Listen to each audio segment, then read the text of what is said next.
Okay, it is lunchtime here at the Northeastern University campus, right off the Ruggles station exit.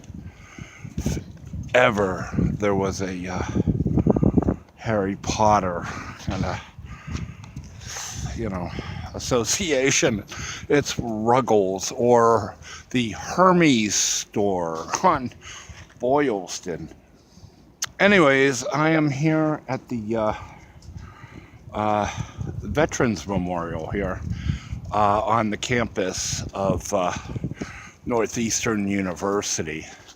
And slowly the city is beginning to dig out from the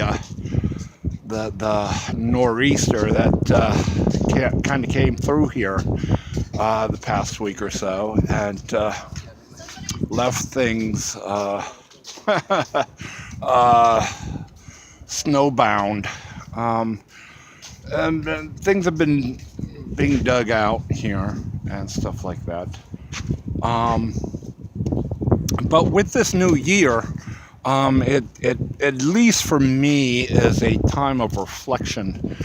Uh, Oddly enough, ironically enough, instead of a forward march, if you will, into the future.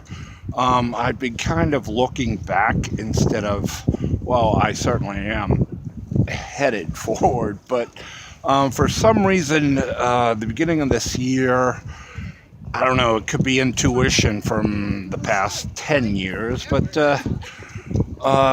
it's given me a moment of pause to look back and see just where I've come from.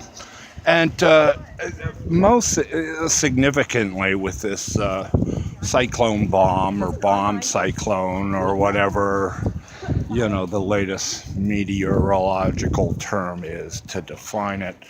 Um, I've been thinking about weather events that I have gone through, and I am proud to say I'm still here today, in spite of them. It's funny, I look back and I think, wow, I've been through some major events in major cities that, it's like, the neighbors are, still talking about today. It was, what was it, 2004 and 2005, and I was on the streets in Pasadena, California. Now, mind you, I had just lived in Pasadena, a very nice studio downtown Pasadena, for the past 15 years or so. And but I found myself now homeless in a city that was, in later days, they'd called gentrifying. But I found myself on the streets in Pasadena during the 2004 2005 rain season, which turned out to be the second rainiest season in the history of LA recording. In the 15 years that I'd lived in LA, there was no more than a trace amount of rain in any rain season. In fact, until that year, I didn't know LA had a rain season, but I learned it. And I survived also December 28th, 2004 in Pasadena, California, which turned out to be the second wettest day in the history of Los Angeles. So, I don't know how many inches fell in a given amount of time, but it was a huge amount. And it was the second wettest day in LA history.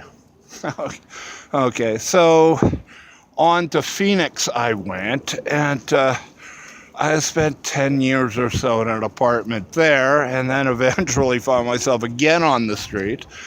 And while on the street there in 14, and then just this past year in 17, I found that both of those years were the hottest years on record in downtown Phoenix. 14 was the hottest after 13. And when I went back there this past year, they had an article in the local paper there about 17 being the hottest year in the history of Phoenix.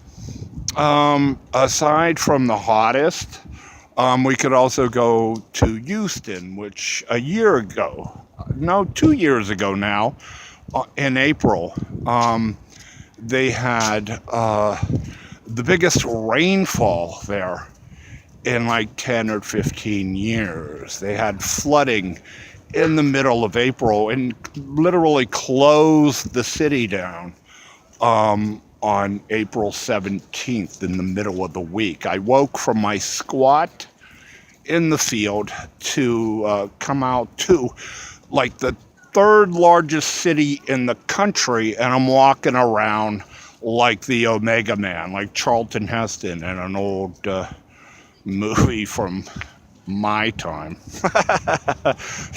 An empty U.S. city, So that was, that encounter in Houston. And then now, just this past week, here in Boston, I survive and battle through a nor'easter or a whiteout or a cyclone bomb, and flooding down by the seaport that the city has not seen in a long time, in over 30 years. I think since the blizzard of 78, the city has not seen such flooding or snowfall at one time in such a short amount of time. So, it's what can I say? It's if the communities and weathering the communities haven't been enough, weathering the weather has been something for this traveler across the country. And it's just interesting that somehow I find the weather finds me, so anyways, okay, it's a snowman here, and I'm just throwing snowballs out here at the Northeastern University Veterans Memorial.